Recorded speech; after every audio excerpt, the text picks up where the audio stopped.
요한복음 4장 12절에서 15절까지 말씀입니다.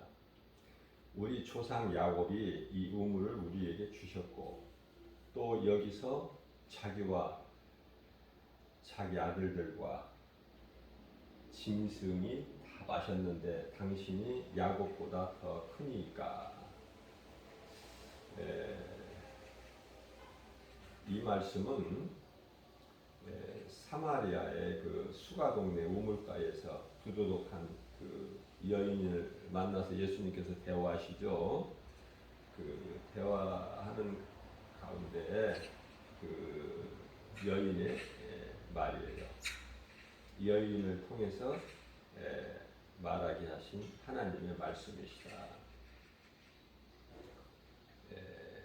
우물을 두고 지금 예수님께 아뢰어 드리는 것이죠.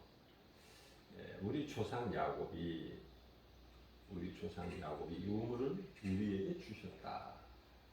거기서 자기와 자기 아들들과 짐승이 다 마셨는데 당신이 야곱보다 더 크니까.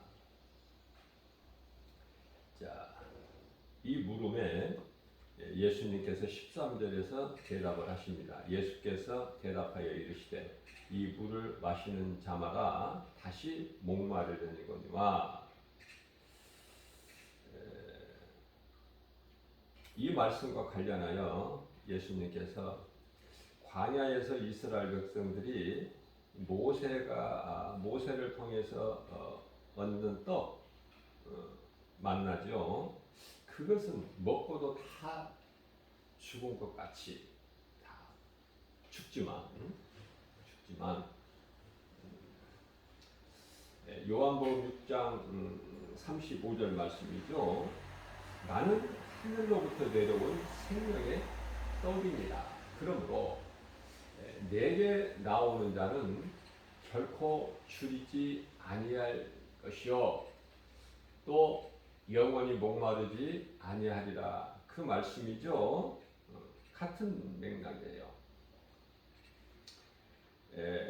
아무리 야곱이 크고 능력이 있어도요, 야곱은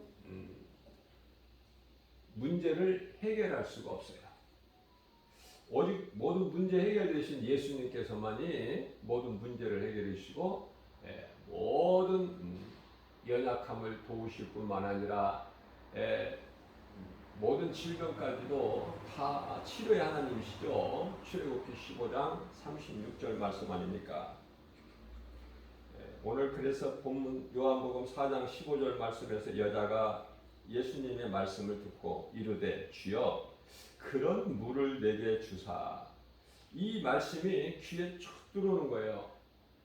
왜냐하면 자기가 지금 너무 고달파요. 대낮에 물을 들어오는 것이 유대인들에게는 이 물 기르는 것이 여자의 할 일이에요. 물은 좀 그 요즘 같지가 않고 좀 그 여자들이 좀 힘이 셌나 봐요. 물동이가 그 상당히 무겁지 않겠습니까? 우리도 물을 길러본 경험은 다 있잖아요.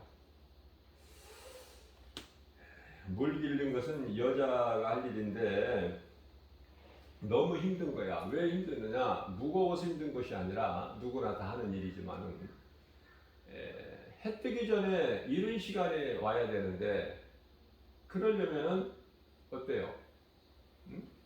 그렇게 이른 시간에 사람들이 다 모이는 시간에 오면 모든 사람들이 자기를 손가락질하고 멸시하고 천대하고 그래서 사람들 앞에서 부끄러움을 당하고 도저히 감당하지 못하고 견딜 수가 없어서 이 여자는 오늘 예수님을 만나러 나올 때 정오 시간에 오는 거예요. 낮 시간에. 얼마나 더웁습니까? 그런데 예수님께서 말씀하시기를 이 야곱의 우물이라는 이 물을 여기서 얻는 물을 마시는 자마다 다시 목마르려거니와. 요즘에는 정말 발달돼 가지고 하나같이 다 편리해요. 지금은 감사해야 돼요. 왜냐면은 정말 몇십 년 전만 해도 냉장고가 없었잖아요. 냉장고. 전화도요. 집에 전화는 몇십 년 전만 해도 뭐 백색 전화, 청색 전화 그랬는데 집에 전화 한 대가 있으면은 그건 부자야. 그렇잖아요. 그래서 거의 다 대부분 사람들이 서민들이잖아요. 집에 전화가 있을 수가 있나요? 그래서 공중전화를 다 사용한 거예요. 전부가 90% 이상이. 부자들만 집에 전화를 놓고 살죠. 전화는 그 재산 목록이고 집에 큰 자랑거리고 장식품이에요. 자, 냉장고가 있습니까? 세탁기가 있습니까? 불과 몇십 년 전만 해도 100년 전, 200년 전을 얘기하는 게 아니에요. 불과 몇십 년 전만 해도 그런 전자제품들이 어디 있습니까? 그죠? TV가 어디가 있고, 그죠? 그런 시대를 다 살아왔잖아요. 우리가. 오늘날은 어떻습니까? 모든 것이 다 갖추어져 있잖아요. 핸드폰도 초등학교 1학년은 잘 모르겠지만 2학년만 돼도 다 가지고 있더라고. 핸드폰을. 동네에 이 박스 줍는 그 노인분들까지도 핸드폰이 다 있어 지금. 그런 시대에 지금.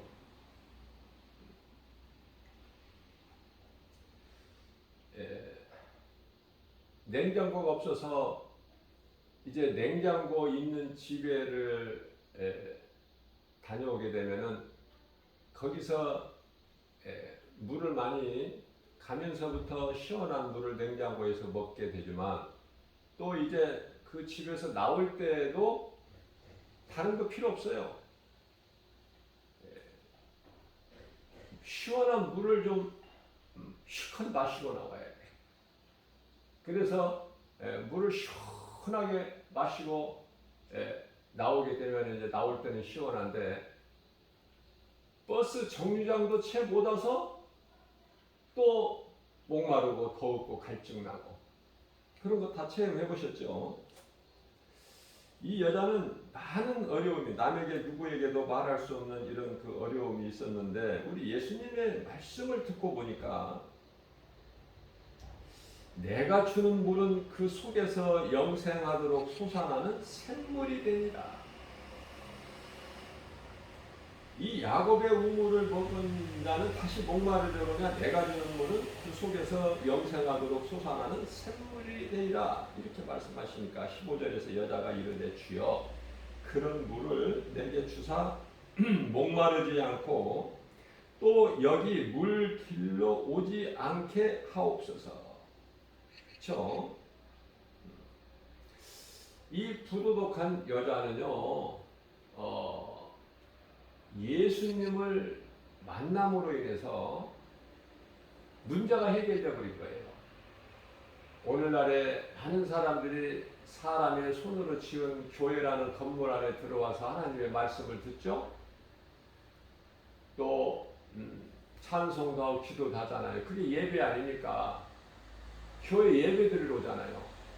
예배가 중요한 것은 하나님의 말씀이 선포되기 때문에 그래요. 목사님들을 통해서 그 주옥 같은 하나님의 거룩하신 말씀이 선포되는데 그 말씀을 먹으러 오는 거예요. 한마디로 예수님께서 내 말을 먹으라 그러셨잖아요.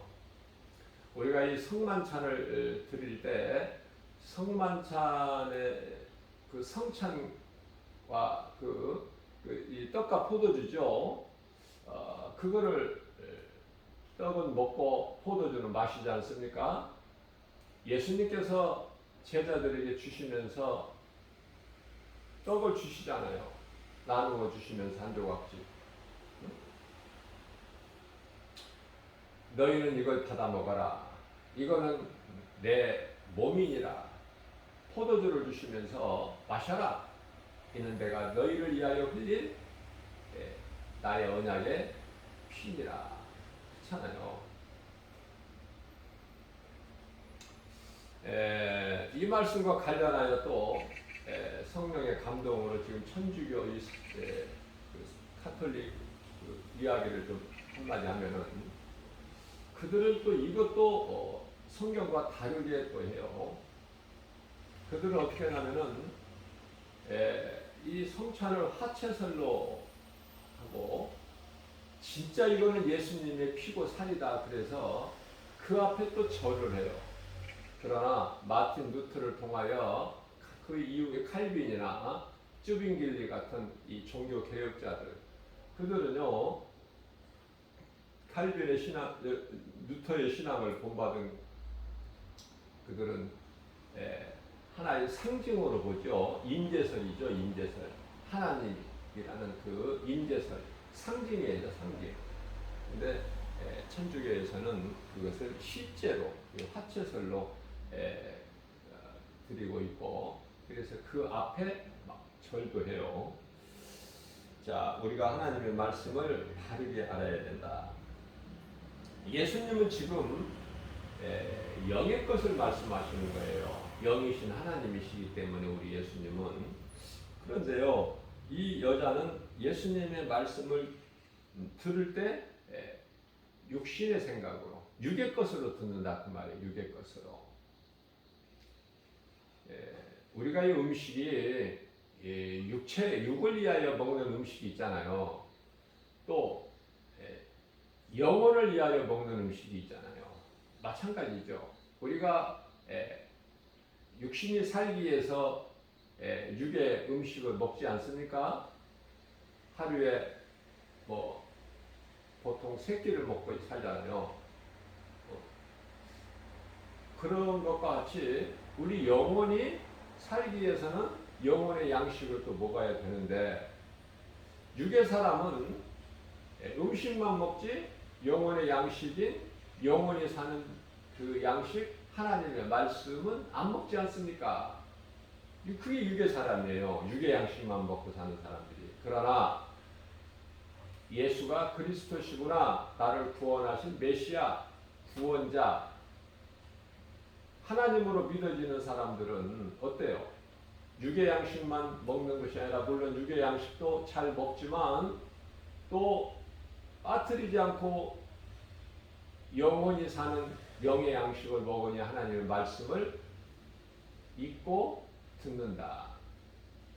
이제 믿음이 자라게 되면은 그 말씀을 내가 읽고 들어서 내 머리에 간직하고 있는 것이 아니라, 그 말씀이 마음에 들어오게 되는 것을 성령 받았다 그래요.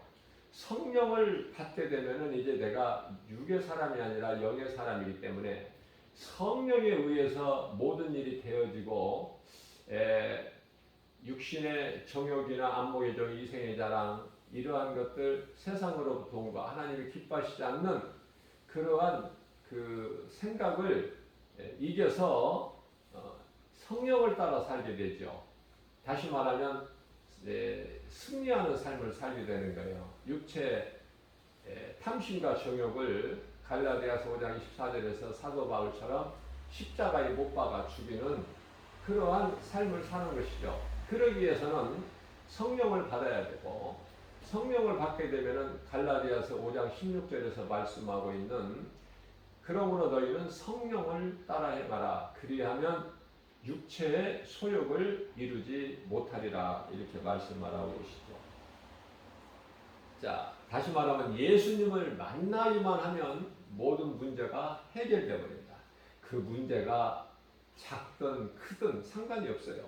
병든 자가 예수님을 만나면 치료가 되는데, 그 병이 작은 병이든 큰 병이든, 아니 죽은 자라 할지라도 요한복음 11장에서 죽은 나사로, 그것도 죽은 지 나흘이나 돼서 썩어 냄새가 나는 그러한 상황일지라도, 죽은 자도 살아나버리는 역사가 나타나죠. 하나님은 능치 못함이 없으시기 때문에 그래요.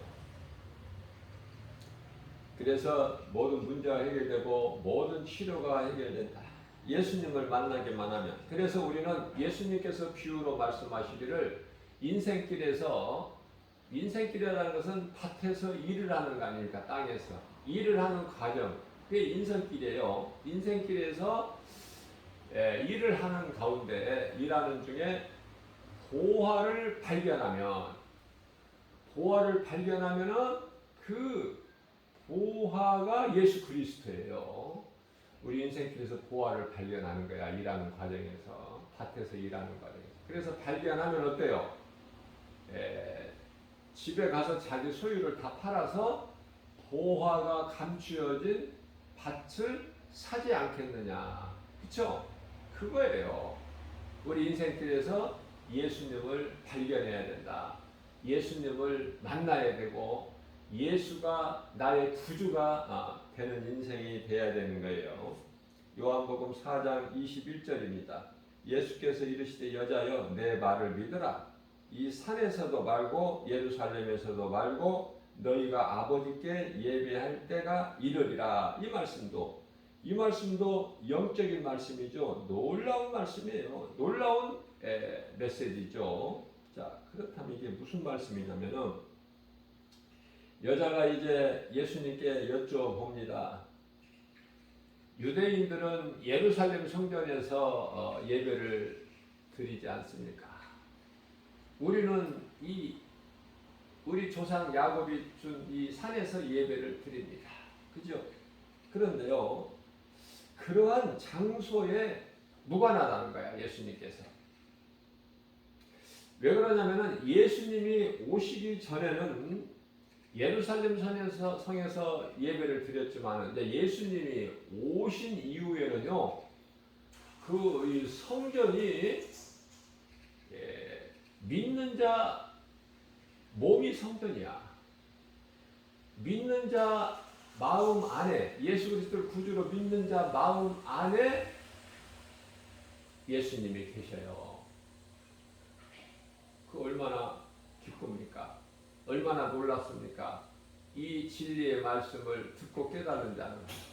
그래서 오늘을 사는 이 시대에 세계적으로 지금까지 이런 일이 한 번도 없었던, 그죠? 2000년 동안 예수님 오신 지가 2000년 됐는데 2000년 동안 이런 일이 한 번도 없었는데 오늘날에 세계적으로 지금 고통을 겪고 있고 많은 사람들이 죽어가고 있는, 그러나 이것이 무엇인지도 모르는, 그죠? 인간의 지혜와 지식으로 지금 백신을 만들어서 지금 거기에 몰두하고 있죠. 그게 다예요. 그러나 하나님이 진노하시는 것을 어떻게 누가 피할 수가 있습니까?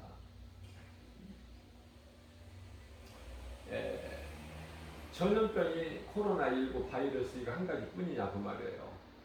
지극히 어리석은 거야 인간은. 하나님을 알고 죄를 회개하고 깨닫고 하나님께 돌아와야 되는데 그렇지가 못하고 자꾸 바벨탑만 싸고 있는 격이야 지금.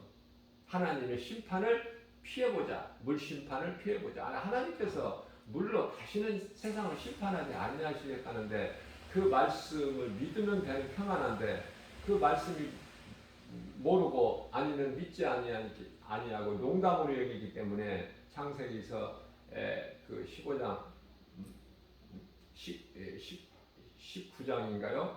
19장의 14절에서 노새 사이들이 하나님의 말씀을 농담으로 여기서 영원한 멸망에 처하게 되잖아요. 하나님의 말씀을 듣고 믿으면 되는 평안한데 하나님을 모르고 사는 인생은 두렵잖아요. 두려움밖에 없어요. 그래서 두려운 마음으로 건설한 것이 바벨탑 아닙니까? 자, 이게 중요한 말씀인데요. 영적 교훈이 참으로 큰 말씀을 예수님께 해주신 거예요. 이제 예수님께서 오셨기 때문에 오실 메시아가 아니라 이제 오신 예수님, 오셨어요. 그래서 성경 66권 가운데 36권이 오실 메시아에 대한 말씀이 기록되어 있으면 신약 27권 가운데 26권 말씀은 오신 예수님이에요. 오신 예수님. 그러면은 맨 마지막에 66권 요한계시록은 어떤 말씀입니까? 다시 오실 예수님에 대해서 말씀하고 다시 오실 예수님. 구약은 오실 예수님. 신약은 오신 예수님. 오실 메시아가 오셨다. 그리고 맨 끝에 요한계시록은 다시 오실 예수님에 대해서 말씀하고 있는 것입니다. 요한복음 3장 16절입니다. 내 몸이 하나님이 계시는 성전이구나. 요한복음 6장 19절 말씀입니다. 내 몸은 이제 내 것이 아니구나. 하나님이 계시는 하나님의 성전이구나. 이것을 깨닫게 되는 거예요. 오늘날의 코로나 시대를 살면서 코로나19 시대를 살면서 어떻습니까? 교회에서 전과 같이 이제 마음대로 내가 교회 나가고 싶으면 나가고 예배드리고 싶으면 예배드리고 가서 목사님을 통해서 하나님 말씀을 듣고 싶으면 언제든지 새벽 기도나 주일 예배만 있는 것이 아니라 수요 예배도 있고 금요 철야 예배도 있고 하니 언제든지 날마다라도 갈 수 있지만 지금은 그렇지가 않잖아요. 상황이 이제 달라졌잖아요. 지금은 이제 정해진 수만 나갈 수가 있어요. 그죠? 자, 깨달아야 돼요. 예수님이 말씀하신 때가 지금 이루어지고 있구나.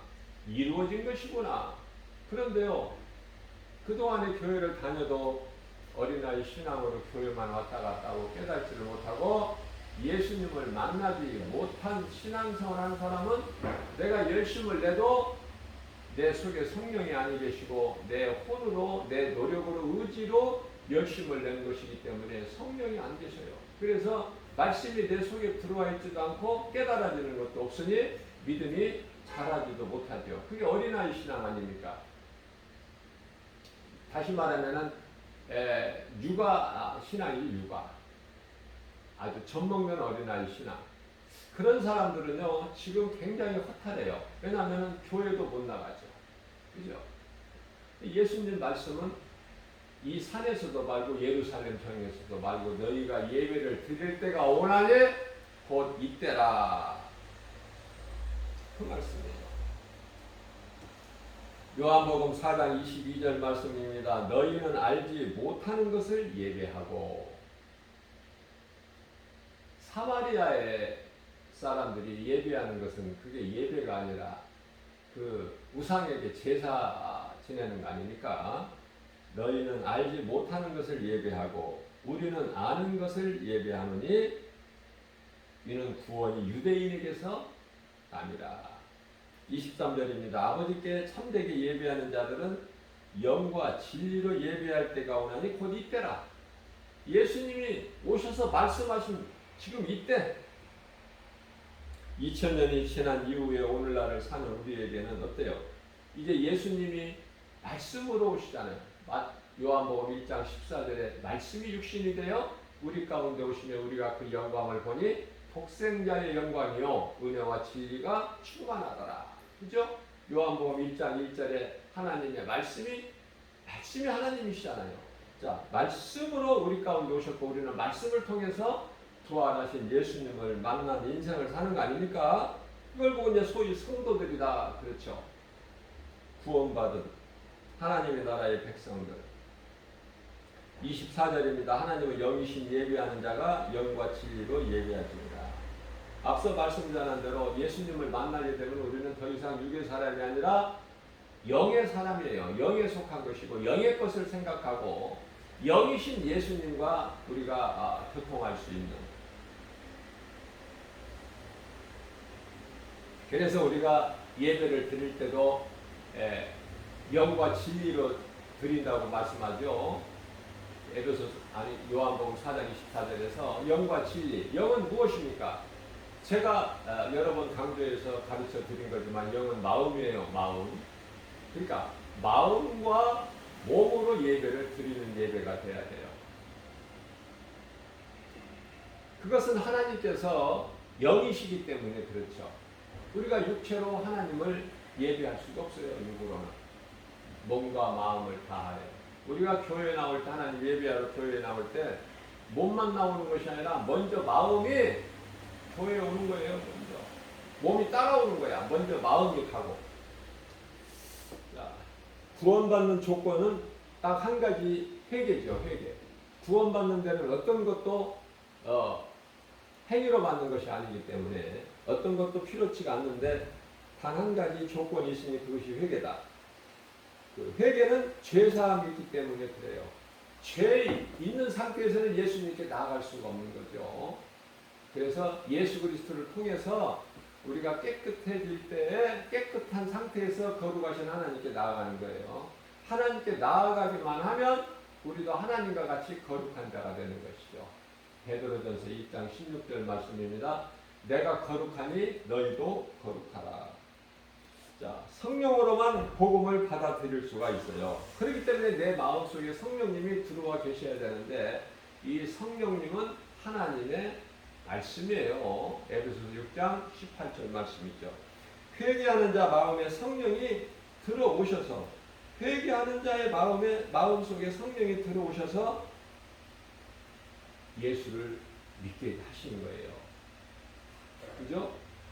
왜 내게 성령 주셔서 내 마음 감동해 주 예수 믿게 하는지 난 알 수 없도다. 아멘. 성령으로 인해서 내가 예수를 믿는 거예요. 성령으로 하지 않고서는 고린도전서 12장 3절에서 예수를 주라 시인할 수가 없거든요. 그러면 이 성령이 언제 들어오시는가? 내가 죽고 예수로 살 때, 내가 예수 그리스도와 함께 하나가 되어 합하기 위하여 내가 세례를 받고 예수님이 나를 구원하신 그리스도이신 것을 내가 마음으로 믿고 입으로 시인할 때 구원받는 거예요. 대표적인 말씀이 사도행전 2장 38절 말씀 아닙니까? 37절 말씀에서 베드로를 통하여 하나님 말씀 복음을 들을 때에 그들이 마음에 찔려서 형제들이여 우리가 어찌하면 좋을꼬 할 때 베드로가 대답해 줍니다. 가르쳐 주는 것이죠. 회개하고 세례를 받아라. 세례를 받은 것은 뭐예요? 죄사함이에요. 죄사함. 내가 죽고 예수로 사는. 그게 세례의 의미잖아요. 오늘날의 교회에서 세례의 의미도 모른 채 그냥 세례를 남발해 버리잖아요. 우리가 회개할 때 세례는 회개예요. 회개. 베드로전서 3장 21절 물은 회개에 하는 그 증거가 되는 거 아닙니까?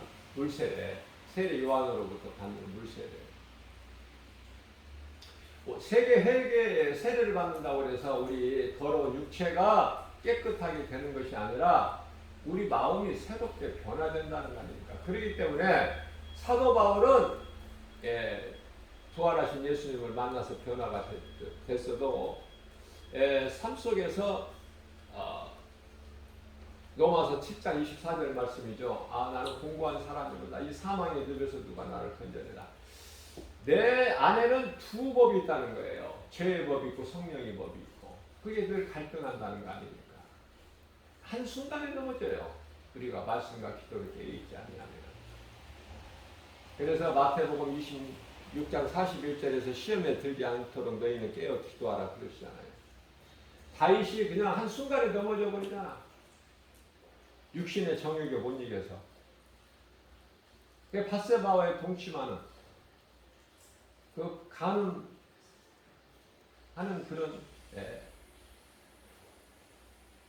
그런 죄를 범하게 되잖아요. 무서운 죄를. 그게 왜냐면은 다윗에게 믿음이 없어서가 아니라 한순간에 넘어져. 왜냐하면 죄의 쓴뿌리 때문에 그래요. 죄성, 악성, 독성이라는 죄의 쓴뿌리. 예수를 믿고 구원받은 성도가 하더라도 이 죄의 쓴뿌리는 여전히 가지고 있어요. 그래서 홍해를 건넌 구원받은 마귀의 구속에서 자유를 얻은 광야로 나온 이스라엘 백성들이 여전히 어때요? 하나님의 은혜로 감사하며 기쁘게 살지를 못하고 과거 옛생활로 돌아가려고 그러잖아요. 그렇기 때문에 그들이 어느 정도 옛생활을 그리워하느냐면은 젖과 꿀이 흐르는 가나안 땅에서 우리를 왜 이리로 데리고 나와서 여기서 죽게 만드느냐, 그 정도예요. 젖과 꿀이 흐르는 땅이래, 애굽이. 자, 그렇기 때문에 그런 그 같은 맥락에서 소돔성에서 구원을 받았으나 성 밖으로 나왔지만은 그 옛생활을 못 잊어. 너무 좋아. 너무 사랑했기 때문에. 소돔성 같은 데는 없는 거야, 이 땅에.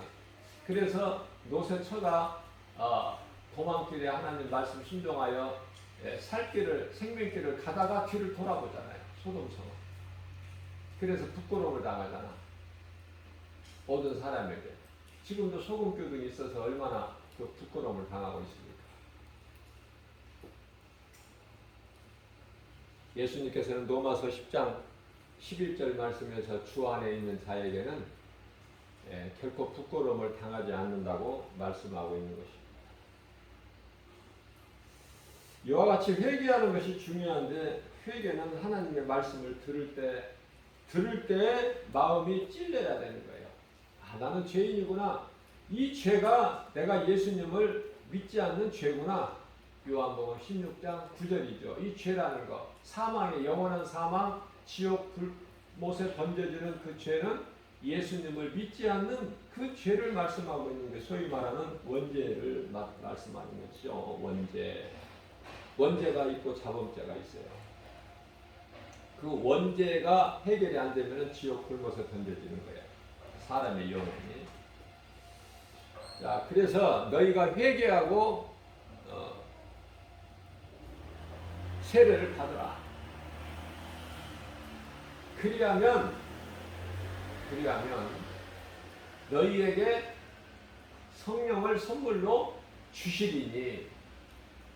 그게 순서예요. 그래서 우리 예수님께서 마태복음 4장 17절 말씀에서 회개하라, 천국이 가까이 왔느니라 말씀하셨고, 마가복음 1장 15절에서는 때가 찼고 하나님의 나라가 가까이 왔으니 회개하고 복음을 믿으라, 이렇게 말씀하셨잖아요. 그게 순서예요. 가장 먼저 회개가 이루어져야 돼요. 그 다음에 믿어야 돼요. 그러면 회개하고 믿는 자에게 성령이 들어오시는 거예요. 우리가 이 돌아온 탕자를 생각하면 쉽게 이해할 수가 있잖아요. 회개와 구원 모두가 오직 하나님의 은혜로 칼빈의 교리인 하나님의 예정 속에 있는 거예요. 에베소서 1장 4절입니다. 곧 창세전에 그리스도 안에서 우리를 택하사 우리로 사랑 안에서 그 앞에 거룩하고 흠이 없게 하시고, 창세전에 믿는 자 우리를 예정하시소. 5절입니다. 그 기쁘신 뜻대로 우리를 예정하사. 하나님의 뜻대로, 하나님의 주권으로 정하신 거예요. 그러니까 하나님으로부터 택함 받은 자는 얼마나 복 있는 사람입니까? 예수 그리스도로 말미암아 자기 아들들이 되게 하나님의 자녀가 되는 거 아니에요? 요한복음 1장 12절. 6절 말씀입니다. 에베소서 1장을 말씀하는 거예요. 6절. 이는 그가 사랑하시는 자 안에서 우리에게 거저주시는 거야. 우리의 노력이나 수고나 우리의 선한 행실 이런 거 상관이 없이 거저주시는 거. 그게 은혜 아닙니까? 값을 주고 받는다고 그게 무슨 선물이고 은혜입니까?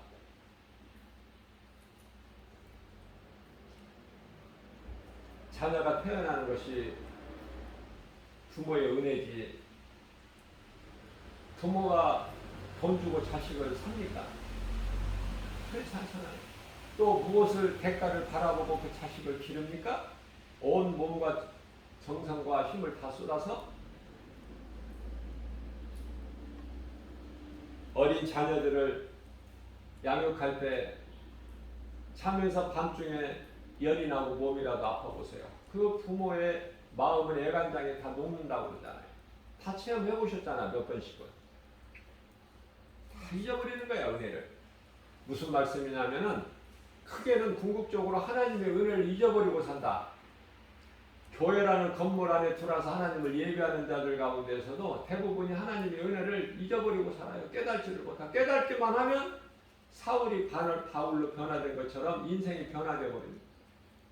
그걸 체험을 못하잖아요. 그래서 그냥 그렇게 사는 거야. 그저 그렇게 적당히 안일하게. 예수님을 못 만난 상태니까. 뭐가 있긴 있는데 만나지를 못하니까 예수님을. 아무것도 되어지는 것이 없고 변화되는 것도 없고 깨달아지는 것도 없고 내가 달라지는 것이 없어 내 인생길이. 그죠? 여전히 교회는 다녀도 예배드리고 교회 밖에 나가면 세상적으로 살고 또 주일날 되면 교회 나오고 어떤 때는 또 한 번씩 빠지고 그렇잖아요. 양심에 찔리십니까? 찔려야 된다니까요. 아, 놔두라고 하는 소리구나. 찔려야 돼. 말씀이 달콤한 설탕이 돼서는 안 돼. 막 찔러야 돼. 쓴 약이 돼야 된다니까.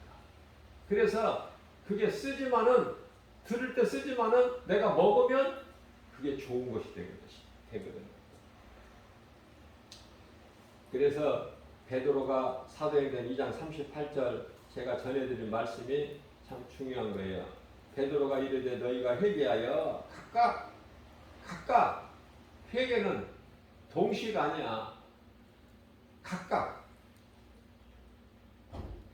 예수 그리스도 이름으로 세례를 받아야 돼. 회개하여 각각 예수 그리스도 이름으로 세례를 받고 그 세례를 받는다는 것은 죄가 깨끗해진다는 거야. 세례 의미가 크죠? 그래서 세례를 받고 죄사함을 받으라. 다시 말씀드립니다. 너희가 회개하는 마음으로 또 함께가 아니라 각 사람이 각각 부모 자식이라도 아내 남편이라도 형제라도 친한 친구라도 각각이야. 각각 예수 그리스도 이름으로 세례를 받아야 돼. 교회에서 세례 줄 때 예수 그리스도 이름으로 주잖아요. 예수 그리스도 이름으로 세례를 받고 죄 사함을 받으라. 진정한 회개. 정말 내가 깨닫고 회개하는 자는요, 죄 문제가 해결되어 버린 거예요. 이런 은혜가 어디 있느냐고 말해요. 이런 은혜가 내가 회개하면 죄 사함을 받는데 그렇게 회개하고 세례받고 죄 사함을 받는 자에게는 성령이 선물로 내 속에 들어오시는 거예요. 선물로. 거저 값 없이. 디도서 3장 5절 말씀입니다. 우리를 구원하시되 우리가 행한 바 의로운 행위로 말미암지 않고 오직 하나님의 긍휼하심을 따라서 우리가 새롭게 되는 거예요. 깨끗하게 된다 그 말씀이에요. 깨끗하게. 에베소서 1장 7절 말씀입니다. 우리가 구원받은 것이 뭐예요? 하나님의 은혜죠. 오직 예수 피 아닙니까? 예수 피. 그죠? 이 말씀과 관련하여 에베소서 5장 8절 말씀이죠. 전에는 너희가 어둠이더니 이제는 빛의 자녀가 되었다. 이게 하나님의 은혜예요. 오늘 또 우리에게 생활을 주셨어요. 대표적인 말씀이 로마서 5장 8절 말씀 아닙니까? 우리가 아직 죄인 되었을 때 예수 그리스도께서 우리를 위하여 십자가에 못 박혀 피 흘려 죽으셨으므로 우리의 모든 저주를 뒤집어 쓰시고 죄의 허물을 감당하셨으니 그 피가 그리스도 십자가 피 아닙니까? 그래서 십자가에 달리신 그 증거가 우리를 죽기까지, 우리가 아직 죄인 되었을 때, 우리가 아직 회개하고 예수를 믿기 전에 예수님은 미리 우리를 위하여 십자가에 달려 피 흘려 죽으셨으니, 그 십자가, 그리스도 십자가 죽으심이